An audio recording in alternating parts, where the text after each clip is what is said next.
Hello hi नमस्कार good morning. I am sure इस हिल यात्रा को आप सभी लोग एंजॉय कर रहे होंगे। आज हम लोग रामनगर में हैं। कल रात को हमने स्टे किया द बाखली में, one of the finest properties in Ramnagar. Corbett वगैरह अगर आप आते हैं ज़रूर से इसको विज़िट करके, बहुत ही कमाल की प्रॉपर्टी है और हम तो जब भी आते हैं यहीं पर रुकते हैं। और आज हम लोग यहाँ से आके निकल रहे हैं उधम सिंह नगर यानी कि काशीपुर और रुद्रपुर के स्कूल्स में आप लोगों के लिए। चलिए चलते हैं इस सफ़र पे जिसका नाम है हिल यात्रा सीज़न 2 राज्य निर्माण से राष्ट्र निर्माण।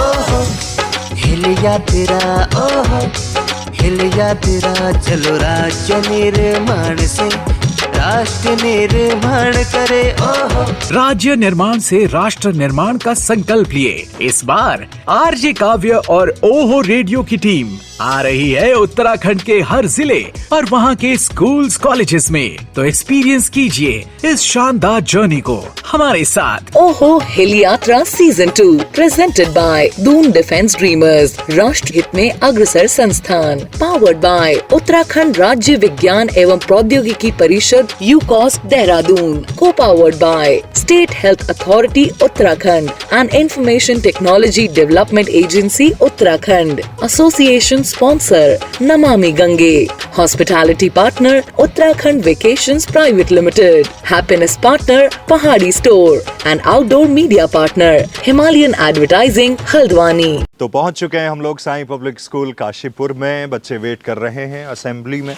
और आज हमारी वैसे थोड़ा सा पीछे भी हुई है, तो हम लोग बच्चों से मिल रहे हैं और अपनी नॉलेज उनके साथ में शेयर करने की कोशिश करेंगे। चलिए साईं पब्लिक स्कूल काशीपुर।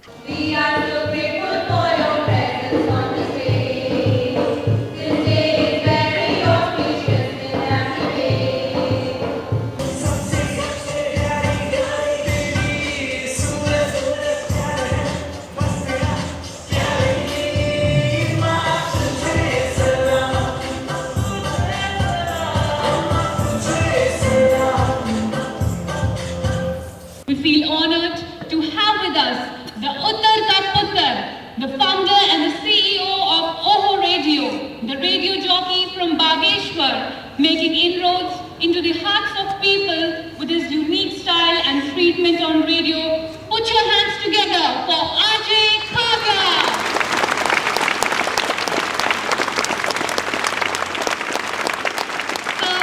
आज हम आपके स्कूल में इसलिए आए हैं, हमारे ओहो रेडियो ने एक इनिशिएटिव लिया है हमारी टीम ने जिसका नाम है ओहो हिल यात्रा। हमने लास्ट ईयर में शुरू किया था। इसका जो फर्स्ट फेज़ था उसमें हमने कोशिश करी कि उत्तराखंड का जो कल्चर है, म्यूज़िक है, जो खान पान है। कितने लोग हैं जिनको उत्तराखंड का म्यूज़िक अच्छा लगता है, जो पहाड़ का म्यूज़िक है? ओके कितने लोग हैं जिनको पहाड़ी कॉस्ट्यूम जब हम पहनते हैं वो अच्छे लगते हैं? ओके कितने लोग हैं जिनको उत्तराखंड का जो अपना फूड है लोकल यहाँ का वो अच्छा लगता है ना? कितने लोग हैं जिनको उत्तराखंड घूमना फिरना पसंद है? राइट। सो लास्ट ईयर की हमारी थीम यही थी, हमने इन सारी चीज़ों को प्रमोट किया। इस बार हमें लगा क्योंकि हमारा देश आज़ादी का अमृत महोत्सव मना रहा है ना? सबको मालूम है ना क्या मना रहा है हमारा देश? जोर से बोलिए। बिल्कुल, तो आज़ादी का अमृत महोत्सव मना रहा है तो हमें लगा कि हमें भी अपनी तरफ से कंट्रीब्यूट करना चाहिए और हमने सीजन 2 हिल यात्रा में इसको थीम दी राज्य निर्माण से राष्ट्र निर्माण। क्या है थीम? राज्य निर्माण से राइट। तो राज्य निर्माण से राष्ट्र निर्माण कब होता है? कोई बताएगा मुझे? बताइए, सोचिए। हमारा राज्य कब नंबर 1 बनता है या सबसे अच्छा होता है? जब वहाँ हेल्थ केयर अच्छा हो, जब वहाँ ट्रांसपोर्ट अच्छा हो, जब वहाँ का टूरिज्म अच्छा हो, जब वहाँ की एजुकेशन अच्छी हो, है ना? कल्चर आगे लेके जाए, एनवायरनमेंट अच्छा हो, नदियाँ साफ रहें। हाँ, तो जब ये सारी चीज़ें होती हैं तो एक राज्य बहुत अच्छा राज्य बन जाता है और जब हर राज्य अपनी तरफ से कंट्रीब्यूट करता है तो देश अच्छा बनता है। राइट। तो इसी थीम को लेके हमने शुरुआत करी थी। देहरादून से हम लोग टिहरी निकले सबसे पहले, उसके 2 दिन वहाँ थे, फिर हम उत्तरकाशी गए, फिर देहरादून का जो आउटर एरिया है वहाँ गए। आज हम आपके स्कूल में हैं, उधम सिंह नगर डिस्ट्रिक्ट में हैं। इसके बाद आगे खटीमा होते हुए टनकपुर, चंपावत, ऊपर पिथौरागढ़, फिर बागेश्वर, अल्मोड़ा, नैनीताल होते हुए इस तरह से ये जनवरी करीब 20-25 तारीख तक ये पूरा जो हमारी ये यात्रा है ये चलने वाली है। आमतौर पे क्या होता है, हम में से ज़्यादातर लोग एक रेस का हिस्सा हो चुके हैं, और वो रेस पता है क्या है, 99% मार्क्स लाने की। जब स्कूल में होते हैं 100% मार्क्स आ जाएं, फिर क्या होगा, बोले अच्छे कॉलेज में एडमिशन हो जाएगा। फिर क्या होगा, बोले कॉलेज से ना अच्छी प्लेसमेंट हो जाएगी। फिर क्या होगा, फिर हमारे कैंपस प्लेसमेंट से ना हमें 50 लाख का पैकेज मिलेगा, 1 करोड़ का। फिर क्या हो जाएगा, फिर हम माइक्रोसॉफ्ट, गूगल और फेसबुक वालों के गुलाम बन जाएंगे उनकी कंट्री में जाके, हाँ, और फिर वापस कभी नहीं आएंगे। तो मेरा ये कहना है 99% मार्क्स भी लाइए, 100% मार्क्स भी लाइए, अच्छे अखबारों में भी छपिए, होर्डिंग भी आपकी लगनी चाहिए, लेकिन हमें ऐसे लोग भी तैयार करते हैं जो समाज के काम आए, जो एनवायरनमेंट को लेके काम करें, नदियों को लेके काम करें, मीडिया एंटरटेनमेंट में काम करें, अच्छा गाना गाएं, अच्छा गाना लिखें। थोड़ी देर पहले आप सुन रहे थे यहाँ पे वो गाना चल रहा था ना, थोड़ी सी धूल मेरी धरती की, मेरे वतन की, थोड़ी सी खुशबू आई जी मस्त पवन की। आपको पता किसने लिखा है? नहीं, क्योंकि आए, गाना गाया, डांस किया, निकल लिए। ये रंग दे बसंती का ट्रैक है ना, कितने साल पहले आई थी ये गाना। आप ही के इसी राज्य के एक होनहार व्यक्ति जिनका नाम प्रसून जोशी है, जो फिल्म सर्टिफिकेशन बोर्ड के चीफ हैं इस वक्त और हमारे उत्तराखंड के ब्रांड एम्बेसडर हैं। जितने आप कोका कोला के एड्स देखते होंगे वो वही बनाते हैं। ये उन प्रसून जोशी ने जिनकी पैदाइश अल्मोड़ा की है, उन्होंने इस गाने को लिखा है। तो बड़ा ज़रूरी, हमें ऐसे लोग भी तो चाहिए जो इतने अच्छे गाने लिखें। साइंस में कितने बच्चों का इंटरेस्ट है? ओके, कितने बच्चों को साइंस टफ लगती है? ओके, अगर मैं आपसे कहूं कि हम आपको खेल खेल में साइंस सिखा देंगे और आपको मजा आएगा, आप एकदम एंजॉय करेंगे, तो कितने बच्चे पढ़ना चाहेंगे? राइट, इससे मालूम चलता है, सर से भी बात हो रही थी, जो न्यू एजुकेशन पॉलिसी है उसको आने में थोड़ा सा, मतलब वो लागू हो चुकी है, लेकिन धरातल पर, ज़मीन पर प्रैक्टिकली उसको आने में थोड़ा सा समय लगेगा। बहुत इंपॉर्टेंट है कि हम पढ़ाई सिर्फ इसलिए न करा दें कि बच्चे पास हो जाएं, रट्टा लगा दें और अगली कक्षा में चले जाएं। विज्ञान एक ऐसी चीज़ है जिसने इसको एंजॉय करना सीख लिया, वो चमत्कार कर सकता है। हमारे आसपास जितनी चीज़ें हैं ना, ये सब साइंस एंड टेक्नोलॉजी की वजह से, ये माइक उसी वजह से है, ये एलईडी उसी वजह से है। हमारा रेडियो साइंस एंड टेक्नोलॉजी का एक बड़ा अद्भुत कॉम्बो है, क्योंकि वो इंटरनेट के थ्रू चल रहा है। तो साइंस को एंजॉय कीजिए। वो 3 इडियट्स फिल्म देखी ना आपने? आमिर खान मजे लेता था साइंस के। तो चलिए, राज्य निर्माण से राष्ट्र निर्माण की ओर अग्रसर होते हैं। आइए यूपास स्थित रीजनल साइंस सेंटर खुद घूमें और बच्चों को घुमाएं, विज्ञान और तकनीकी के क्षेत्र में भी उत्तराखंड को नंबर 1 बनाएं।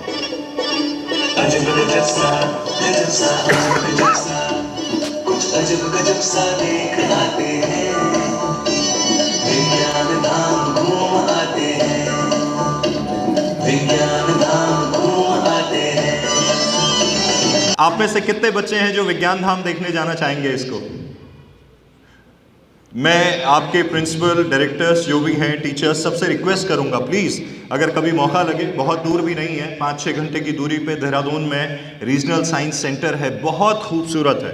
आप अंदर जाएंगे, हो सकता है वीडियो पे उतनी चीज़ें कवर नहीं हो पाती हैं, जब आप अंदर जाएंगे, उसको महसूस करेंगे, आपको वाकई में लगेगा जो आप किताबों में पढ़ते हैं और जो सामने नज़र आता है वो कितना डिफरेंट होता है।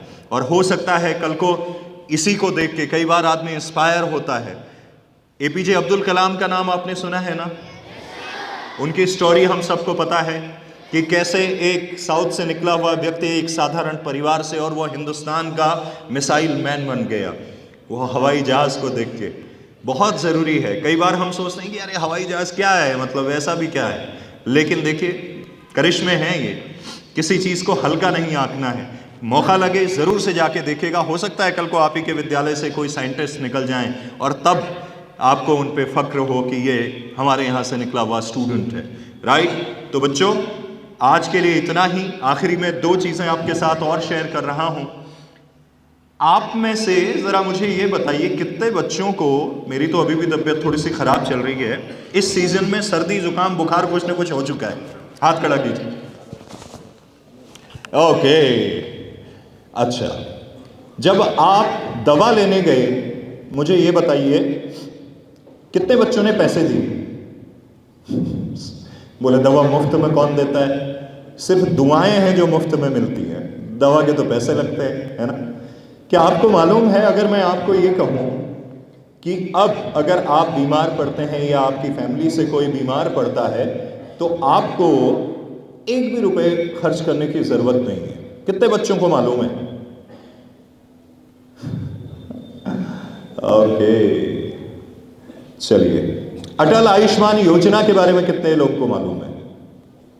ओके, आयुष्मान भारत के बारे में कितनों को पता है? कुछ बच्चे हैं।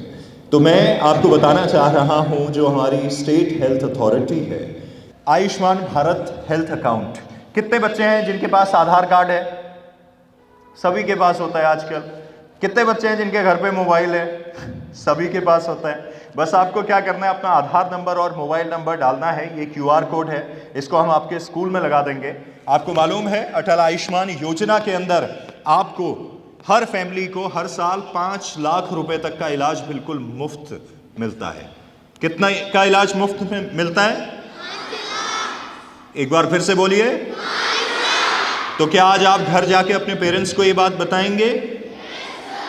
जरूर से बताइएगा। और इसमें एक सबसे अच्छी चीज अब क्या हो गई है, आप गवर्नमेंट हॉस्पिटल में जाइए, इलाज करवाइए, मुफ्त है। अगर वहां आपको इलाज न मिले तो गवर्नमेंट आपको रेफर कर देती है प्राइवेट हॉस्पिटल की तरफ, और वहां भी आपका इलाज बिल्कुल मुफ्त में हो जाता है।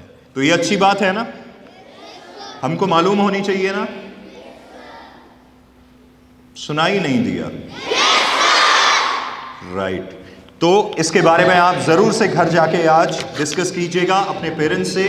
क्या बताएंगे? अटल आयुष्मान योजना, क्या बोलेंगे? कितने लाख रुपए का इलाज मुफ्त है? बस इतना सा था जो आपको मालूम नहीं था, अब आपको मालूम चल गया। ओहो हिल गया तेरा, ओहो हिल गया तेरा, चलो राज्य निर्माण से राष्ट्र निर्माण करे। ओहो आ चुके हैं हम लोग छावनी चिल्ड्रंस एकेडमी में। बच्चे पीछे वेट कर रहे हैं, आइए। नैनीताल की माधुली हिट मेरी दगाड़ा, घुमियान धर झूलल नुमा, हो घुमियान धर झूलल नुमा। Thank you. तेरे खेतों में लहरावा इतनी सी है दिल की आरज़ू।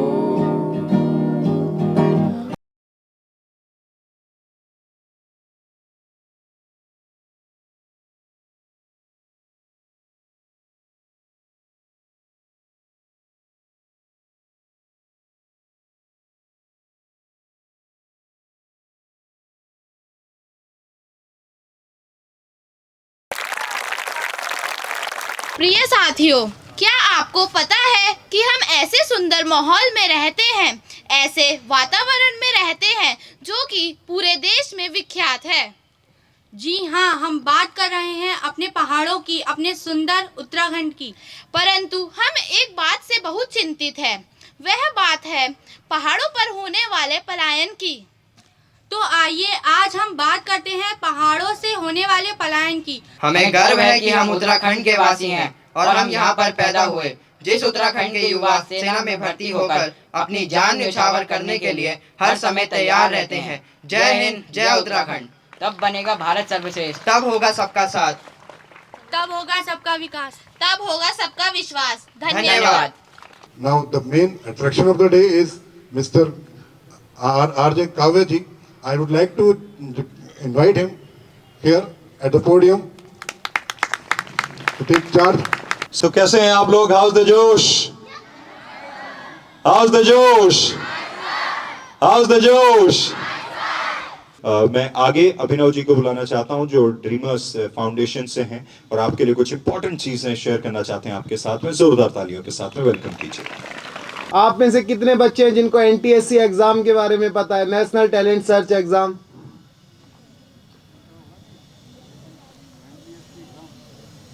कितने बच्चे अभी 9th क्लास में? क्योंकि 10th वालों के लिए तो ये अपॉर्चुनिटी इस बार निकल गई है। ओके, 9th स्टैंडर्ड, बहुत बच्चे बेटा। आपने कुछ नहीं करना है, 8th का रिवीजन करना है, 9th की NCERT बहुत अच्छे से पढ़नी है और 10th की और अच्छे से पढ़नी है। और फिर कौन सा एग्ज़ाम देना हमें? NTSC। बेटा एनटीएससी एग्ज़ाम आपकी सीबीएसई के द्वारा कराया जाता है, जो कि आपका हर एक वर्ष ये होगा आपका एग्ज़ाम। यहाँ पर आप लोग ये देखेंगे बेटा कि एनटीएससी एग्ज़ाम क्लियर करने के बाद ना केवल डिफरेंट यूनिवर्सिटीज़ में जब आप एडमिशन के लिए जाएंगे वहाँ पर आपको प्रेफरेंस दी जाएगी, बल्कि आप किसी भी एग्ज़ाम में अगर जाते हैं, इनफैक्ट अगर सिविल सर्विसेज में भी जाते हैं तो वहाँ भी अगर जब आपका इंटरव्यू फेज़ आएगा तो आपको प्रायोरिटी दी जाती है। तो ये तो रहा उसका बेनिफिट्स क्या है हमारे कैरियर में। और उसके अलावा बेटा आपको ये भी पता होना चाहिए कि सीबीएसई आपको हर मंथ एक अमाउंट है जो आपको एज अ स्कॉलरशिप प्रोवाइड करेगी। तो गवर्नमेंट ऑफ उत्तराखंड का ITDA एक डिपार्टमेंट है, उन्होंने बहुत अच्छा एक इनिशिएटिव लिया है। इसका नाम है अपनी सरकार पोर्टल। तो अपनी का मतलब क्या होता है? हमारी, यानी कि मेरी अपनी सरकार पोर्टल। इसके अंदर क्या किया है अभी तक, इसमें रोज के रोज अपडेट होता है। अभी तक तकरीबन 427 जो सर्विसेज हैं जो गवर्नमेंट के द्वारा आप लोगों के लिए दी जा रही हैं, उन सबको रजिस्टर किया जा चुका है। तो आपको सिंपल क्या करना है, आपको अपनी सरकार पोर्टल, वेबसाइट भी है, ऐप भी है, दोनों के थ्रू एक्सेस कर सकते हैं। और कोई भी आपको जानकारी चाहिए हो किसी भी फील्ड से रिलेटेड आपको मिल जाएगी। साथ के साथ अगर आपको कोई प्रॉब्लम है, आप कोई सजेशन देना चाहते हैं गवर्नमेंट को, तो आप क्या कर सकते हैं, 1905 एक नंबर है, उसको डायल करके भी आप अपने सजेशंस, अपनी बात रख सकते हैं। तो कितने बच्चे करेंगे? कूल। तो इसको हम आपके स्कूल में लगा देंगे। आप इसके बारे में अपने पेरेंट्स को भी बताइएगा, अपने घर पे अपने जो फ्रेंड्स हैं उनके साथ भी उसको शेयर कीजिएगा। ओहो हिलिया तेरा, ओहो हिलिया तेरा, चलो राज्य निर्माण से राष्ट्र निर्माण करे। ओहो हिलिया तेरा, ओहो हिलिया तेरा। जी गुड इवनिंग।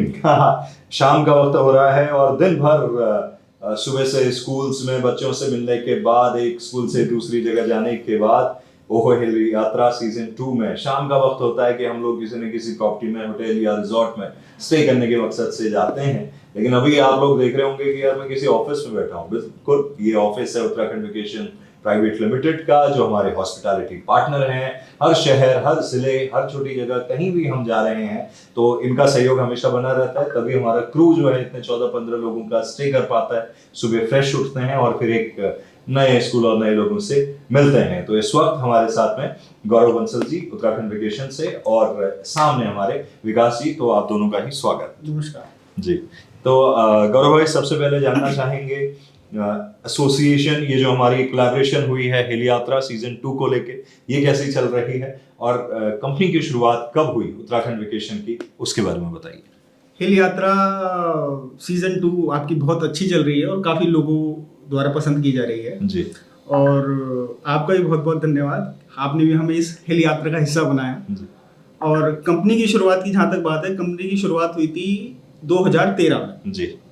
तो 2013 में हम अपने स्टेट से निकले, दूसरे स्टेटों में गए, जगह जगह टूरिज्म फेयर अटेंड करे, वहाँ स्टॉल लगाए और उत्तराखंड के पैकेजों को बांध कर आइटनरी वाइज हमने बनाया जी। कि जैसे पहले हमने नोटिस करा था कि जैसे पब्लिक आती है तो खाली नैनीताल पूछती है, कभी कॉर्बेट पूछती है, कभी मसूरी पूछती है। तो उसको हमने एक आइटनरी में सेट करा कि आप आइए, गाड़ी से भी हम पिकअप कराएंगे आपको, नैनीताल भी घुमाएंगे, रानीखेत भी घुमाएंगे, कौसानी भी घुमाएंगे, फिर आपको दिल्ली छोड़ देंगे। तो इस तरह के पैकेजेस लोगों द्वारा बहुत पसंद करे गए। वो अपना आए 6 रातों का 7 रातों के लिए आए और अपना घूम घाम के चले गए। लेकिन अब धीरे धीरे धीरे जैसे राज्य का विकास हुआ तो देहरादून में एयरपोर्ट बना, तो अब दिल्ली ना आके आदमी देहरादून आना पसंद करता है क्योंकि उतने टाइम की उसकी ट्रैवलिंग बच जाती है। और ऐसा ही एक एयरपोर्ट में अब कुछ फ्लाइटें पंतनगर में शुरू हुई हैं, लेकिन उनकी कनेक्टिविटी बहुत ही पुअर है। मतलब दिन की कभी 1-2 फ्लाइट चली, कभी कैंसिल हो गई। तो सरकार को थोड़ा सा इस तरफ भी थोड़ा अपना इनपुट देना चाहिए कि जैसे गढ़वाल को अच्छी तरह वेल कनेक्टेड कर दिया है रेस्ट ऑफ इंडिया से, उसी तरह कुमाऊं को भी रेस्ट ऑफ इंडिया से कनेक्टेड करें, जिससे कि पब्लिक आ सके। अब जैसे कोई मुंबई का आदमी है, उसे 2 दिन के लिए वीकेंड पे मनाना है, उसका मन है मैं नैनीताल आ जाऊं, तो वो तो पहले सोचने में रह जाएगा कि मैं पहले दिल्ली जाऊं, फिर वहां से गाड़ी से 6 घंटे जाऊं। टाइम उसका टाइम उसका काफी लग जा रहा है। लेकिन अगर वो देहरादून मसूरी आना चाह रहा है तो बॉम्बे से फ्लाइट पकड़ के सीधे देहरादून आता है, मसूरी रुकता है, 2 दिन चले जाता है। तो इस तरफ भी सरकार को थोड़ा सा इनपुट डाल के यहाँ के एयरपोर्ट का भी डेवलपमेंट करना चाहिए, ताकि कुमाऊं भी बहुत अच्छा राइज कर सके। और डेस्टिनेशन यहाँ पे बहुत अच्छी है, रानीखेत, कौसानी और नैनीताल वगैरह सब अच्छा है यहाँ पे। मुंशियारी का एरिया है, तो ये सब भी पब्लिक द्वारा बहुत पसंद करा जाता है। मुंशियारी की तो हम पे बहुत क्वेरी आती है, लेकिन उसका ट्रैवलिंग टाइम इतना ज्यादा है कि उसे सुन के गेस्ट घबरा जाता है। और पहाड़ में वैसे भी जो कंपैरेटिवली शहरों में टाइम लगता है उससे 1.5 से 2 गुना ज्यादा ही लग जाता है टाइम। पहाड़ में तो लगता ही है सर टाइम। बिल्कुल। तो विकास जी, आपकी तरफ अगर बात करूं, देखिए उत्तराखंड वेकेशन हमेशा ही एक B2B कंपनी रही है। B2B का मतलब ये हुआ कि मतलब हमारे आगे डायरेक्ट कोई क्लाइंट नहीं होता, हमारी तरह ही जो पूरे देश में फैले हुए हैं या आउट ऑफ इंडिया भी फैले हुए हैं ट्रैवल एजेंट्स ही होते हैं। ऑब्वियस है कि आप अगर देहरादून में हैं, आपको कहीं घूमने जाना होगा, तो आप वो डायरेक्ट उस जगह पे नहीं जाएंगे, अप्रोच नहीं करेंगे। अपने जो अड़ोस पड़ोस में आपका जो भाई होगा, कोई पुराना जानने वाला होगा, जिस पर आपको भरोसा होगा, उसी पे जाएंगे कि भाई मुझे वहाँ घूमने जाना है, आप हमें बता दो। तो अब क्या है कि वो भी जो एक क्लाइंट है, मतलब जो आपका ट्रैवल एजेंट है, उसने भी पूरी दुनिया तो देखी नहीं है, तो वो ऐसे ट्रेड फेयर के माध्यम से अलग अलग लोगों से मिलता है, और जो पर्टिकुलर डेस्टिनेशन का जो एक्सपर्ट है, पूरी जिम्मेदारी आपकी उसको सौंप देता है, अपना थोड़ा सा मार्जिन रख के। तो बेसिकली जो B2B हमारा मॉड्यूल है, हम उत्तराखंड के आता होलसेलर काम कर रहे हैं। 10 साल से हम अलग अलग TTF और साटे जो अलग प्रकार के ट्रैवल फेयर होते हैं, इवन हम आउट ऑफ इंडिया भी कहीं रिप्रेजेंट कर चुके हैं उत्तराखंड को, तो वहाँ जाते हैं, लोकल एजेंट से कनेक्ट करते हैं, और उसके बाद अपने उसको प्रोडक्ट समझाते हैं, बताते हैं कि भाई वाई यू चूज उत्तराखंड, दूसरे स्टेटों के मुकाबले उत्तराखंड में क्या खूबियाँ हैं, कि भाई यहाँ तो एक समुद्र के अलावा सारी चीज़ें हैं, क्या नहीं है यहाँ पर। आप हर 3 घंटे में पूरा सब कुछ चेंज कर सकते हैं। एकदम से आप नदी किनारे आ जाएंगे, एकदम एक हिल पे चले जाएंगे जहाँ स्नोफॉल हो रहा है, इससे ज़्यादा डाइवर्सिटी तो कहीं है ही नहीं किसी भी स्टेट में। तो बेसिकली हमारा यही मॉडल है उत्तराखंड का बेचने का। तो एक्चुअली कि हम कोई बेचते नहीं, हम तो बुलाते हैं प्यार से और कोशिश करते हैं कि भाई जो बेसिक चीज़ें हैं उत्तराखंड की लोग जाने, और इवन हम चाहते हैं कि वो जो ऑफ बीट डेस्टिनेशन है उसमें भी हमने कुछ आइटनरी पर काम करा है, ताकि मतलब हम उसे भी प्रमोट कर पाएँ। तो गौरव भाई, बात करें, एक तो वेबसाइट के बारे में बताइए, किस नाम से है वेबसाइट? पहले तो वेबसाइट है जी हमारी www.uttarakhandvacation.com। इस वक्त पे जब हम ये बातचीत कर रहे हैं, आगे न्यू ईयर आने वाला है, क्रिसमस आने वाला है, और एक फेस्टिव सीजन है, और पिछले 2 साल लोगों में के कोविड में खराब हुए हैं, तो अब लोगों में बड़ी एक्साइटमेंट है।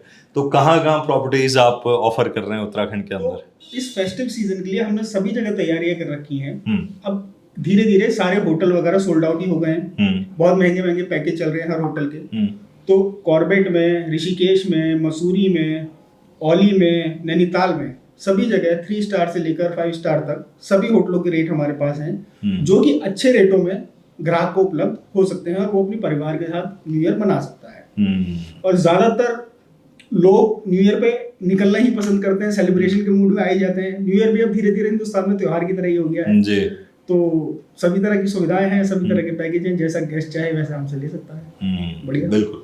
तो गुड विशेस आपको, आपकी पूरी टीम को। यहाँ बड़े सारे लोग काम करते रहते हैं, और पूरा एक उत्तराखंड का मैप जो है यहाँ पे लगा हुआ है। बुकिंग्स वगैरह मैं देख रहा था वहाँ पे लैपटॉप वगैरह पे किस तरह से काम होता है। अगर आप एजेंट हैं, सिर्फ आप एजेंट्स को ही इनवाइट करते हैं, या जो होटल्स वगैरह हैं वो भी आप लोगों तक डायरेक्टली पहुँच जाते हैं? नहीं, होटल्स भी हम तक पहुँचते हैं, कस्टमर भी पहुँचते हैं हम पे। बेसिकली मैं आपको बताना चाहता हूँ, हम B2B उत्तराखंड के लिए करते हैं, बट एक B2C मॉड्यूल भी है, जिसमें यहाँ के लोकल जो लोकलाइट्स हैं या आसपास के लोग हैं, वो हमसे कनेक्ट करते हैं आउट ऑफ इंडिया के लिए या आउट ऑफ स्टेट के लिए। तो उत्तराखंड वेकेशन तो एक 10 साल पुरानी कंपनी है, हालांकि हम ट्रैवल ट्रेड से जो जुड़े हुए हैं, ऑलमोस्ट हमें 15 साल हो चुके हैं। 2006-7 से हम काम कर रहे हैं। जैसे आपको कहीं आउट ऑफ इंडिया घूमने जाना है, सपोज थाईलैंड जाना है या सिंगापुर जाना है, कोई हनीमूनर कपल है या किसी भी की एनिवर्सरी या कुछ है, तो हम वो भी पूरा बड़े अच्छे से, हम बहुत टाइम से प्लान कर रहे हैं। करते करते जो बाहर के लोग थे उनको कई परेशानी लगती थी, उत्तराखंड कैसे करें, कैसे कनेक्ट करें, क्योंकि पहले उत्तराखंड सिर्फ दिल्ली से चलता था जी। कि अगर आपको रामनगर में, मुझे मतलब कैसी विडंबना थी, अगर कोई ऋषिकेश वाले को, कोई रामनगर वाले को ऋषिकेश का होटल बुक करना है वहाँ के लोकल ट्रैवल एजेंट को, तो पहले वो दिल्ली फ़ोन मिलाएगा, दिल्ली का ट्रैवल एजेंट उसको रेट देगा, फिर वो आपसे अपने से ही 5 किलोमीटर दूर का होटल दिल्ली के थ्रू बुक कराएगा। ये कहीं ना कहीं हमने मोनोपोली तोड़ी है और हमें बड़ी खुशी हो रही है कि हम बीइंग उत्तराखंडी उत्तराखंड को, लोकल को बड़ा अच्छा सपोर्ट कर रहे हैं। सही मायने में उत्तराखंड की सेवा तभी है जी। तो अगली बार अगर आप में से कुछ लोग प्लान करें अपने हॉलीडेज वगैरह उत्तराखंड के अंदर करें तो भी आप कांटेक्ट कीजिए। उत्तराखंड के बाहर स्टेट्स में आपको कहीं जाना है तो भी कांटेक्ट करें। और अगर देश से बाहर भी घूमने जाना चाहते हैं, कई बार स्पोर्ट्स के इवेंट होते हैं, कई बार बहुत सारी जगह कहीं टोमेटिना फेस्टिवल चल रहा है, कहीं कुछ हो रहा है, तो वो सब भी देखना चाहते हैं तो आप डेफिनेटली uttarakhandvacation.com करके ये वेबसाइट है, वहाँ पे जाके आप लॉग इन कीजिए और एक्सप्लोर करिए। So thank you so much जुड़ने के लिए। और हिल यात्रा में हमें इतना बढ़िया सपोर्ट आपके कंधे मिले हैं तो हम बिंदास दिन भर घूम लेते हैं और रात को हम बढ़िया स्टे कर पाते हैं। आपको भी बहुत बहुत धन्यवाद। सुनते रहिए ओहो रेडियो उत्तराखंड और इस हिल यात्रा में हमारे साथ आगे बढ़ते रहिए। ये है हिल यात्रा का सीजन 2, राज्य निर्माण से राष्ट्र निर्माण।